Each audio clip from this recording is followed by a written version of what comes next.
आज मैं आचार्य मुनमुन दुबे संस्कृत हिंदी बोध चैनल पर एक वीडियो लेकर उपस्थित हूँ। इससे पहले एक वीडियो में मैंने आपको बतलाया था कि अनुवाद के अंतर्गत कुछ ऐसे विभक्ति सूत्र आते हैं जिनका विशेष प्रयोग के रूप में आते हैं। तो कहने का मतलब है, विद्या अध्ययन साधारण चीज नहीं है। हमारा शास्त्र कहता है श्रोतव्यो मंतव्यो निदिधि तव्य इति, माने पहले सुनिए, इसके बाद मनन कीजिए, इसके बाद उसको प्रयोग में लाइए। तो ध्यान से सुनना होगा। ध्यान से जब आप सुनेंगे और उस चीज को आप मनन करेंगे तो आपके दिमाग में वह बात आ जाएगी। हमारे इस चैनल से जुड़ने वाले सभी बच्चों बच्चियों अभिभावकों को विशेष रूप से मैं बधाई देता हूं कि आप थोड़ा सा भी ध्यान देंगे तो बहुत बड़ा लाभ हो सकता है। इससे पहले वाले वीडियो में मैंने बतलाया था कि द्वितीय विभक्ति का प्रयोग कहाँ कहाँ होता है। उसमें एक ठोआ छूटा हुआ था, उसको मैं बता रहा हूँ।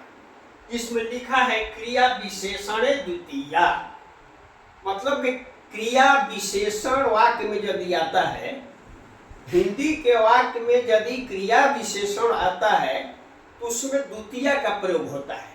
जैसे उदाहरण में है, राम धीरे धीरे टहलता है, तो राम मंदम मंदम भ्रमति या अटति लिख देते हैं। तो मंदम मंदम जो है ये द्वितीय का रूप है, मंदम मंदम। तो वाक्य में क्रिया विशेषण जब रहेगा हिंदी में तो उसमें द्वितीय का रूप अनुवाद करते समय हम लिखेंगे। तो क्रिया विशेषण के बारे में आप जानते ही हैं, जो क्रिया की विशेषता बतलाता है वह क्रिया विशेषण है। जैसे वह दौड़ता है, तो दौड़ता है तो क्रिया है, लेकिन धीरे धीरे दौड़ता है तो यह वाक्य क्रिया विशेषण हो गया, क्रिया की विशेषता को बतलाता है। अब आगे मैं बढ़ता हूं तृतीया विभक्ति के बारे में। तृतीया विभक्ति में एक सूत्र है, प्रायः इसमें अनुवाद आता है सहार्थे तृतीया। सहार्थे तृतीया सह शब्द के योग में सह, सह का मतलब होता है साथ। सह शब्द है सह, सह का मतलब साथ। तो सह शब्द के साथ, साथ शब्द के साथ भी तृतीया विभक्ति है। अनुवाद को देखने में ऐसा लगता है कि इसमें तृतीया का प्रयोग नहीं होता है। जैसे में मान लीजिए, जैसे में सीता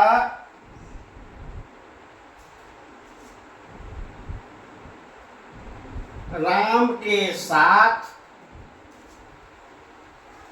जाती है, मान लीजिए वाक्य है, जैसे सीता राम के साथ जाती है।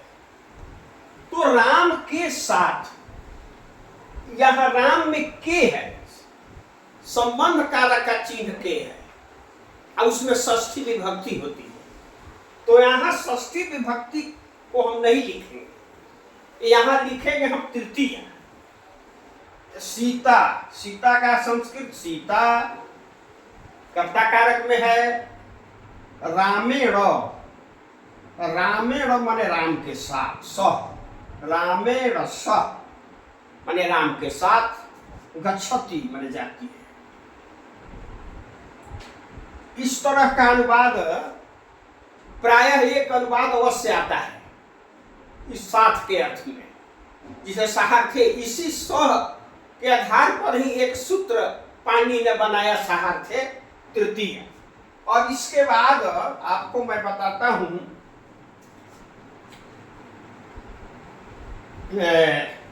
चतुर्थी विभक्ति के बारे में। तो चतुर्थी विभक्ति जो है उसमें कौन कौन शब्द ऐसे हैं जो कि विभक्ति के अंतर्गत उसके प्रयोग आते हैं। जैसे नमः है, नमः, नमः का मतलब होता है नमस्कार। नमः है, स्वस्ति है, स्वाहा है,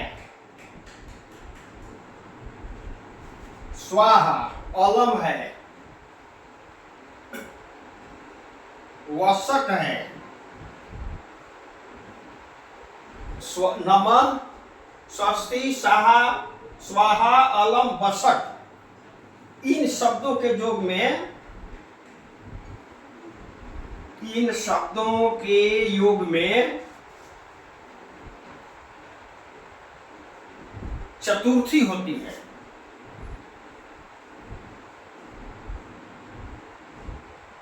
चतुर्थी होती है।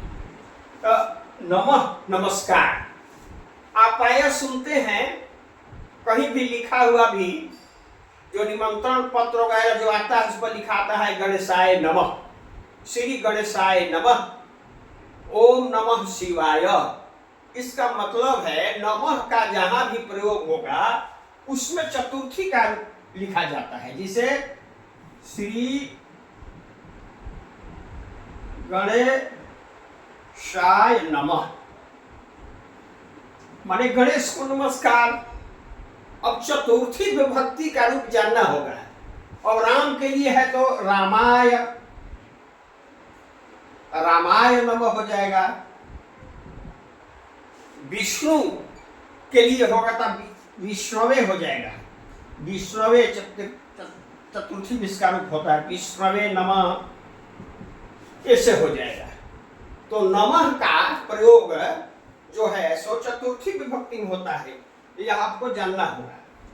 इसके बाद है आपको स्वस्ति। स्वस्ति का मतलब होता है आशीर्वाद।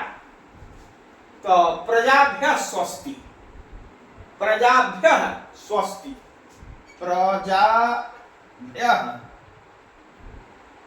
स्वस्ति मतलब प्रजा का कल्याण हो, प्रजा का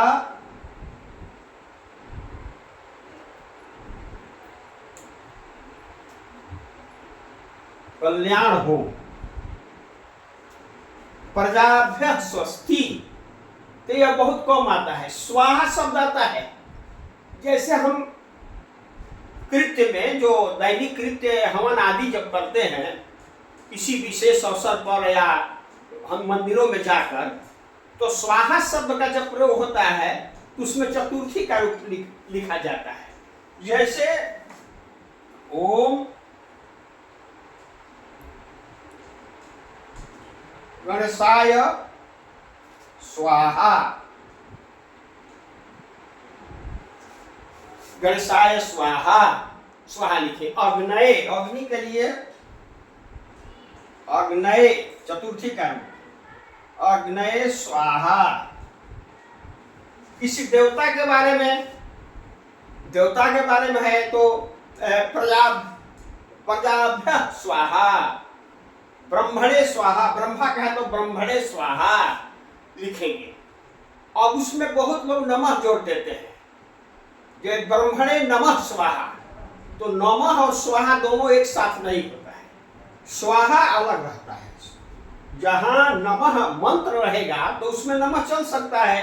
जैसे ओम नमः शिवाय स्वाहा, उसमें चल सकता है ओम नमः शिवाय स्वाहा। लेकिन जहां नमः नहीं है उसके साथ स्वाहा का ही केवल प्रयोग होगा।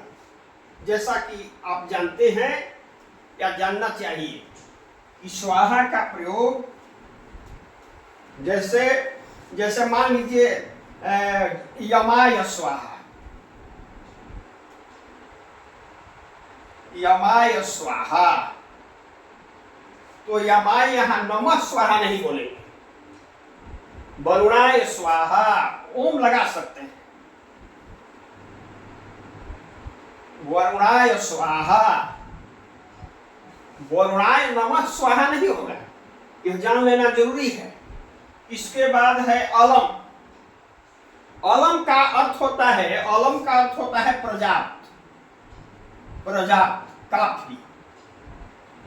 काफी कहिए या पर्याप्त कहिए।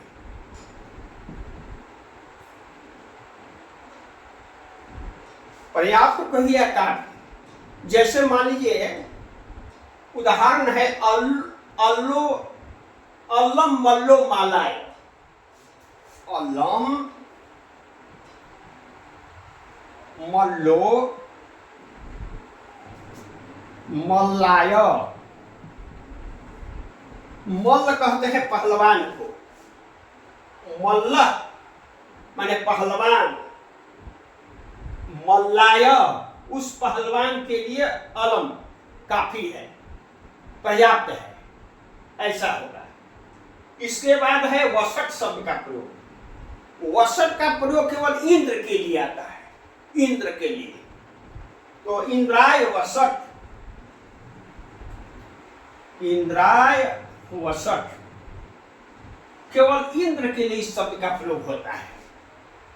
एक स्वधा भी शब्द है जो इसमें छूट गया है, स्वाहा स्वधा। स्वधा, तो स्वाधा जो शब्द आता है, पितृलोक को जब हम पिंडदान वगैरह करते हैं तो उसमें स्वधा का प्रयोग होता है। उसमें जब पिंडदान वगैरह करते हैं तब पितृभ्यः स्वाधा लिखते हैं। पितृभ्यः स्वधा इस तरह से लिखते हैं। तो ऐसे शब्द के बारे में आपको मैंने बताया, थोड़ा सा ध्यान देना होगा। नमः, स्वस्ति, स्वाहा, स्वधा, अलम, वसट, इन शब्दों के योग में जो है सो चतुर्थी विभक्ति होती है, इसको ध्यान देना होगा। और पुनः मैं आगे आपको अन्य विभक्ति के बारे में, अनुवाद के बारे में पुनः मैं आपको बताऊंगा। और यदि आपको समझ में आए तो आप इसको सब्सक्राइब करेंगे, शेयर करेंगे और लाइक करेंगे। बहुत बहुत धन्यवाद।